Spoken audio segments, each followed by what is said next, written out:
What is up, everybody? Jay Nell here with two recaps for you. First, the UFC Fight Night Las Vegas, and then UFC The Ultimate Fighter 23 finale, Tough 23 finale. And yeah, I gotta do it from me to you. I haven't done one in a while. I just started a new job, plus I'm still driving Postmates, plus I'm still bouncing around like living wise, so I haven't really been able to keep up and follow like I want to. However, I seem to do well on picks when I miss fights, because UFC Fight Night Las Vegas, I got 5 out of 6 picks, and I missed the first 4 fights. So just real quick, the picks I got. I chose John McDessie to beat Mehdi Baghdad. I chose Alberto Mina to beat Mike Powell. I chose Joe Duffy to beat Mitch Clark, and I saw that he submitted him in like 30 seconds. I don't even know what the submission was, so someone let me know what happened in those 30 seconds with Joe Duffy. I chose Alan Jouban to beat Bilal Muhammad. I got all of those picks, and I did not see any of those fights, but I will see him. I go on vacation, and I'll see him. Anyway, I got home in time for the co-main event. I chose Derek Lewis to beat Roy Nelson, and he did. However, I don't agree with the pick, or with the decision. Split decision. Let's break it down. So the first round, I had a feeling that Roy wouldn't want to stand with Derek Lewis. So for the first time, we actually saw Roy pull out the grappling, because it's been years since we really seen him grapple. But Derek is so athletic on the feet. He's a solid big man. We saw some flying knees. We saw kicks from him. We saw nice sharp. He's quicker than Roy Nelson. He just had Roy Nelson beat physically on the feet. So Roy Nelson immediately actually started to wrestle.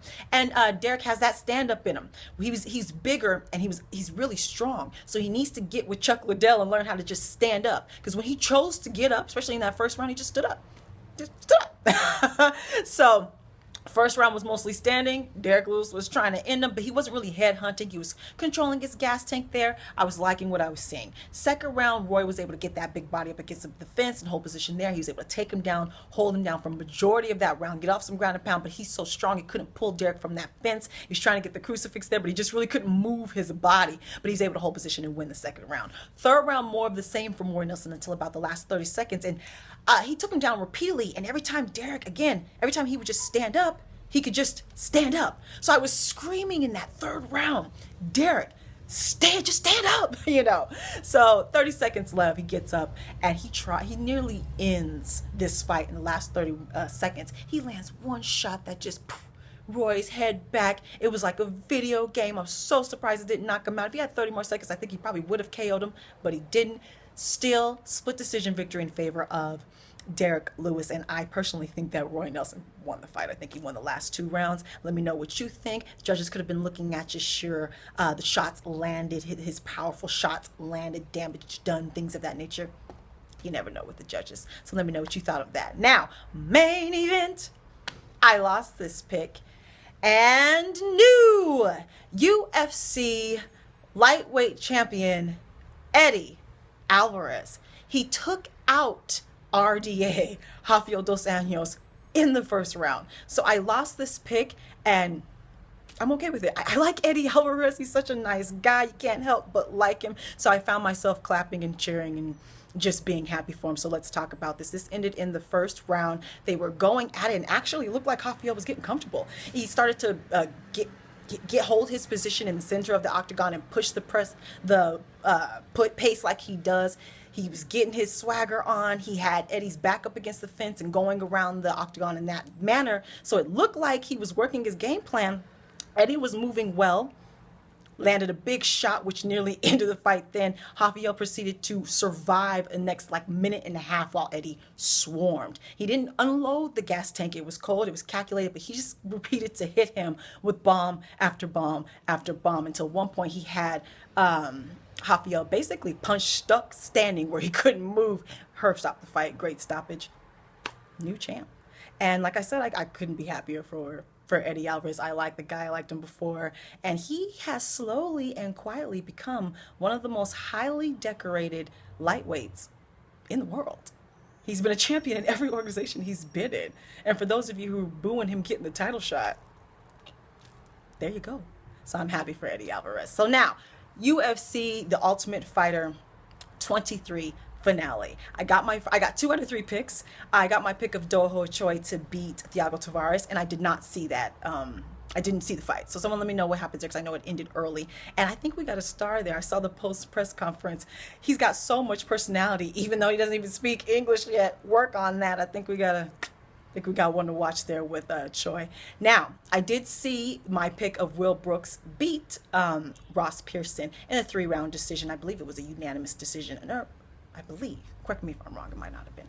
Anyway, so the first 2 rounds went to Will Brooks. His Muay Thai was on point. I was looking for the jitters, see if he would gas himself. He did not. He looked focused. He's very accurate. I forgot how accurate he is. He landed all kinds of great kicks, and he really went to the body early. He had nice straight jabs that were so quick Ross couldn't see them. He was holding the position. He really won those first 2 rounds.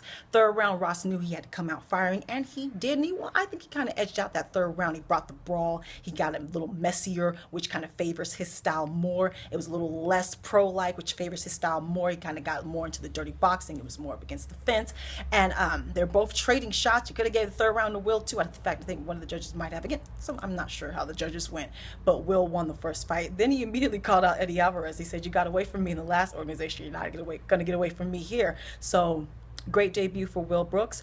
Who do you think should be next for Will Brooks? And who do you think should be next for all of those fighters that I mentioned in UFC Fight Night Las Vegas, especially Eddie Alvarez? If my boy Tony Ferguson wins his next fight. All right, back to the main event. And still, UFC strawweight champion Joanna Jedrzeczyk. I lost this pick. She beat Claudia Gadelha for the 2nd time. And I agree. I totally agree. So let's break this fight down. Although I think they both got better. I think Claudia did better in this fight. For the first time, I think we saw Joanna tired for the first time in this fight. She was nicked up. She was in trouble. Claudia was able to take her down a lot easier for the first 2 rounds. She really worked hard to win those first 2 rounds, and she ended up gassing herself out.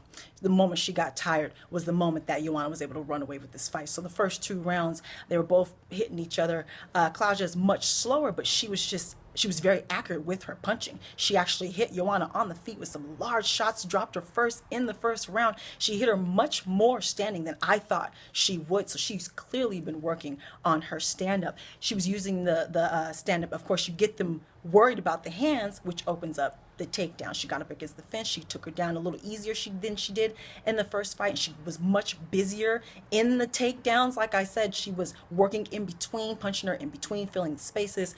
But she was working hard. Joanna's got great hip action against the fence. She was moving and squirming.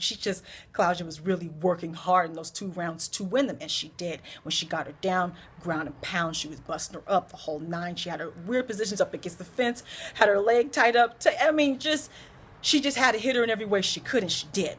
But again, she really had to work hard to win those first 2 rounds, and she did. And she started to win the 3rd, but then she gassed, and it was noticeable. Now, Joanna, for the first time, was tired as well, because even though Claudia was tired, she still managed to keep hitting her every now and again enough whenever Joanna would put together a flurry. And when we'd see Joanna take a deep breath, we'd see her slow for a second, then we kind of see her shake it off. It's the first time we've seen Joanna tired, like I said, and she's so fast, it was hard for me to recognize that she was tired too, because she's so fast with that hand speed and the kicks. Claudia needs more kicks. Whoever beats Joanna, they're going to have to incorporate more kicks, because they're going to have to do better with the stand-up game.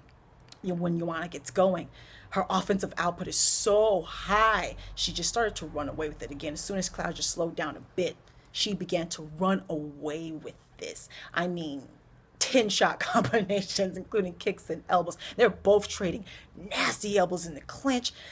This was such a pro fight, so technical. I don't know if I was emotional or what. I just hated to see anyone lose, but I was also just really proud that they put on this type of fight. Such a pro fight, so technical, so hard hitting with all the heart and the drama. Then afterwards, Joanna even apologized for the drama. Claudia said her bit. She didn't really quite take the apology. She was like, more important than the belt is to be humble. That's just her way. That's just how she is.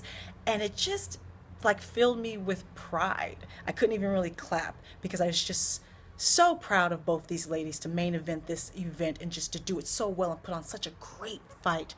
I was just really proud. All right.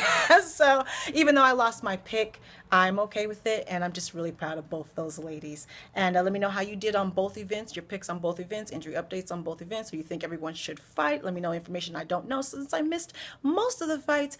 I will have 15-second recaps on what I did see. Follow me on Facebook, Twitter, and Instagram. Subscribe, like, talk to me, take care, and goodbye.